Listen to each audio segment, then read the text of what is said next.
যৌন শক্তি বৃদ্ধিকারী 10টি খাবারের কথা আজকে আমরা বলবো, যে খাবারগুলি কিন্তু একাধারে আপনার বীর্যের পরিমাণ বৃদ্ধি করবে এবং ঘনত্বকেও বাড়াবে। এই খাবারের লিস্টগুলো কিন্তু আমাদের হাতের আশপাশ থেকে যেন আমরা পেতে পারি, এইভাবেই আপনাদের জন্য সাজানো হয়েছে।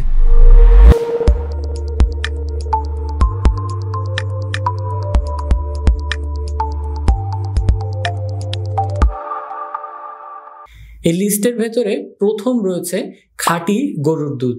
এটা যদি সর সহ খাওয়া যায় তাহলে এর ভেতরে যে ফ্যাটি অ্যাসিডগুলো রয়েছে এগুলো কিন্তু আমাদের টেস্টোস্টেরন নামক যৌন হরমোন তৈরিতে খুবই গুরুত্বপূর্ণ ভূমিকা পালন করে এবং এই যৌন হরমোন বা এই রস তৈরির কাঁচামাল হিসেবে কাজ করে কিন্তু এই ফ্যাটি অ্যাসিডগুলো।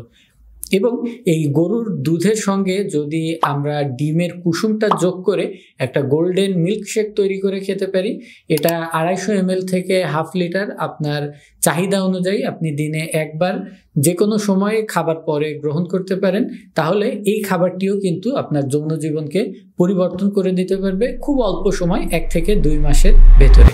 এর পরবর্তীতে যে খাবারটির কথা আমরা বলবো সেটি হচ্ছে খেজুর। এই তৃতীয় যেই খাবার, এই খেজুরের কিছু বিশেষ গুণাগুণের ভেতরে একটি গুণাগুণ হচ্ছে এর ভেতরে উপস্থিত থাকা ফাইবারগুলো।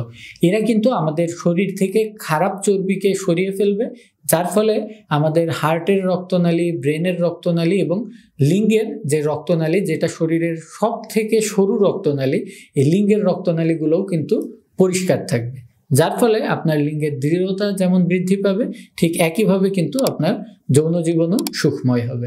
এবার আমরা আসবো আমাদের লিস্টে চতুর্থ খাবারের কথা।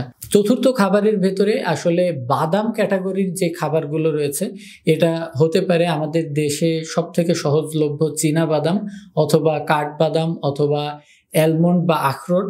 যে কোনো বাদামই আপনার হাতের কাছে থাকুক না কেন, সবগুলোর ভেতরেই কিন্তু ভালো চর্বির পরিমাণ খুব বেশি পরিমাণে আছে, যার কারণে এই চর্বিগুলোও কিন্তু আমাদের যৌন রস শরীরে বৃদ্ধি করতে সহায়তা করবে। তো এই বাদাম আপনার হাতের 1 মুঠে যতটুকু উঠবে, আপনার হাতের সাইজ অনুযায়ী এই 1 মুঠ পরিমাণ বাদাম কিন্তু আপনি দিনে যে কোনো সময় একবারে অথবা এই পরিমাণটাকে 2 বার বা 3 বারে ভাগ করে গ্রহণ করতে পারেন এবং চেষ্টা করবেন এটাকে খাবার দাবারের সাথে না রেখে যে কোনো একটা স্ন্যাক্স বা নাস্তার আইটেম হিসেবে গ্রহণ করার। এতে কিন্তু আপনি উপকারটা আরও ভালো পাবেন এবং আপনার হঠাৎ করে ক্ষুধা লাগার যে ভাব, এই ভাবটাও কিন্তু এই বাদাম কমিয়ে নিয়ে আসবে। এবার আমরা আসবো আমাদের লিস্টের পঞ্চম খাবারের কথা, যেটা হচ্ছে কলা। এই কলার ভেতরে থাকা বেশ কিছু রস রয়েছে, যে রসগুলো বিজ্ঞানীরা পরীক্ষা নিরীক্ষা করে দেখেছেন এটা আমাদের শরীরে টেস্টোস্টেরনের পরিমাণ বৃদ্ধিতে সহায়ক। এটা পাকা কলা হলে এর উপকারের পরিমাণটা বেশি হবে, তবে কাঁচা কলা তরকারি হিসেবে খেলেও কিন্তু এর অন্যান্য যে সকল উপকারিতা রয়েছে, যেমন শরীরে যদি রক্তের ঘাটতি থাকে, আপনার দুর্বলতা থাকে, সেগুলোকে বৃদ্ধি করে কিন্তু আপনার সেক্সুয়াল স্ট্যামিনা বৃদ্ধিতে সহায়তা করবে। শুধু কলা বলেই নয়, খেয়াল করে দেখবেন যে সকল ফলগুলো কাটলে কিছুক্ষণ পরে কালো হয়ে যাওয়ার একটা প্রবণতা থাকে, এই খাবারগুলো কিন্তু আপনার শরীরে রক্ত বৃদ্ধিতে সহায়তা করবে। এবার আসবো আমরা আমাদের লিস্টের 6 নম্বর খাবারের কথা, যেটা হচ্ছে মধু। এই মধুর ভেতরে থাকা যে সকল গ্লুকোজ মলিকিউলগুলো উপস্থিত থাকে, এরা কিন্তু আমাদের শরীরে একটা ইনস্ট্যান্ট এনার্জি দিতে পারে এবং শরীরটাকে কিন্তু হিট করতে সহায়তা করে। তো এই কারণে শরীরকে গরম রাখতে হলেও কিন্তু মধু একটা খুব প্রয়োজনীয় খাবার। এবার আমরা আসবো আমাদের দেশের এমন একটি খাবারের কথা, যেটা ছাড়া আমাদের দেশে কোনো তরকারি রান্না করা হয় না এবং আমাদের লিস্টে এর অবস্থান 7মে। এটা হচ্ছে পেঁয়াজ। এই পেঁয়াজ কুচিকে যদি আমরা কাঁচা 1 থেকে 2 টেবিল চামচ পরিমাণ খেতে পারি, অথবা এটাকে যদিও আমরা মধুর সঙ্গে মিশিয়েও খেতে চাই, আমাদের লিস্টের আগের খাবার ছিল, এটার সঙ্গে মিশিয়েও কিন্তু আমরা খেতে পারি। সচরাচর 70 কেজি ওজনের একজন মানুষের ক্ষেত্রে পেঁয়াজের পরিমাণটা 1 থেকে 1.5 চা চামচ পরিমাণ হলেই কিন্তু যথেষ্ট পরিমাণ হয়, যেটা আমাদের ব্রেনের থেকে এমন একটি রস তৈরিতে সহায়তা করবে, যেই রসটি আপনার একাধারে লিঙ্গের সাইজ বৃদ্ধিতে ভূমিকা রাখে, অন্ডকোষের থেকে শুক্রাণু তৈরিতে ভূমিকা রাখে এবং আপনার শরীরের ভেতরে যৌন চাহিদা তৈরিতেও কিন্তু এর ভূমিকা রয়েছে।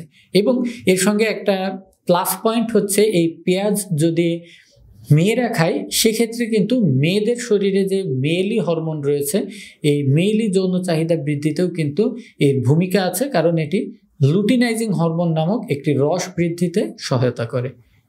এবার আমরা আমাদের লিস্টের প্রায় শেষের দিকে চলে এসেছি। 8 নম্বরে রয়েছে রসুন। এই রসুনটাকে আমরা আমাদের শরীরের প্রদাহ কমানোর জন্য এবং শরীরের লিঙ্গের যে রক্তনালী রয়েছে এর ভেতরে ক্ষত তৈরি হওয়া থেকে ঠেকানোর জন্য খুবই খুবই উপকারী বলে আমাদের রোগীদেরকে আমরা সাজেস্ট করে থাকি। বিশেষ করে আমরা যখন ডাল রান্না করি, এই ডালের ভেতরে যদি আমরা আস্ত রসুন দিয়ে ফেলি সেক্ষেত্রে কিন্তু ডাল খাওয়ার সঙ্গে আমরা অ্যাডেড বোনাস হিসেবে এই রসুনটাও খেয়ে ফেলতে পারি। এক্ষেত্রে আপনার জন্য আর আলাদা কোনো প্রিপারেশন করার প্রয়োজন পড়বে না এবং এই রসুনের উপকারিতাগুলোও কিন্তু আপনি লব্ধ করে নিতে পারবেন। 9 নম্বরে আমরা বলবো গরুর গোশের কথা। তবে এটা খাবার আগে আপনাকে নিশ্চিত হয়ে নিতে হবে যে আপনার শরীরে খারাপ চর্বির পরিমাণ বেশি আছে কিনা। যদি বেশি থাকে তাহলে আপনার ক্ষেত্রে গরুর গোশের পরিমাণটাকে সীমিত করে নিয়ে আসতে হবে। আর যদি চর্বির সমস্যা না থাকে, ওজনের আধিক্যতা না থাকে, তাহলে কিন্তু গরুর গোশ আপনার শরীরের ভেতরে এই যৌন চাহিদাটাকে বৃদ্ধি করতে পারবে। এর কারণ হচ্ছে এর ভেতরে খুব বেশি পরিমাণে হাই কোয়ালিটির অ্যামিনো অ্যাসিড থাকে। তো এই যেই অ্যামিনো অ্যাসিড এটা কিন্তু আমাদের শরীরের ক্ষয় পূরণ এবং গঠনটাকে মজবুত করতে সহায়তা করে, যার ফলে আপনি এনার্জি পাবেন বেশি এবং আপনার শরীরের গঠনটাও কিন্তু ভালো থাকবে এবং আপনার যৌন জীবনটা সুখী হবে। আমাদের লিস্টের একদম লাস্ট যে খাবারটির কথা আমরা বলবো সেটি হচ্ছে কিশমিশ। এই কিশমিশ যদি আমরা পানিতে ভিজিয়ে রেখে খেতে চাই খেতে পারি, অথবা যদি আমরা শুধু কিশমিশ চাবিয়ে খেতে চাই সেক্ষেত্রেও কিন্তু 10 থেকে 20 গ্রাম পরিমাণ সারাদিনে খেলে এটা আপনার জন্য একটা 60 থেকে 70 কেজি ওজনের শরীরের জন্য যথেষ্ট হবে। তো এই 10টি খাবার যদি আমরা প্রত্যেক দিন অল্প পরিমাণে হলেও কিছু না কিছু গ্রহণ করতে পারি সেক্ষেত্রে কিন্তু আমার যৌন চাহিদা, যৌন শক্তি, সময়, বীর্যের ঘনত্ব এই সবগুলো বিষয়ই কিন্তু আস্তে আস্তে উন্নতি হতে থাকবে। এই খাবারের পাশাপাশি লাস্ট একটা বোনাস কথা আমি আপনাদেরকে বলতে চাই, সেটা হচ্ছে ঘুম। যদি আপনার শরীরে ঘুমের ঘাটতি থাকে সেক্ষেত্রে কিন্তু আপনি যত ভালো খাওয়া দাওয়াই করুন এর 100তে 100 যে বেনিফিট, এই উপকারিতাটা কিন্তু আপনি পাবেন না। এই কারণে নিশ্চিত করবেন অন্তত পক্ষে প্রত্যেক দিন 7 থেকে 8 ঘন্টা ঘুমের। ধন্যবাদ।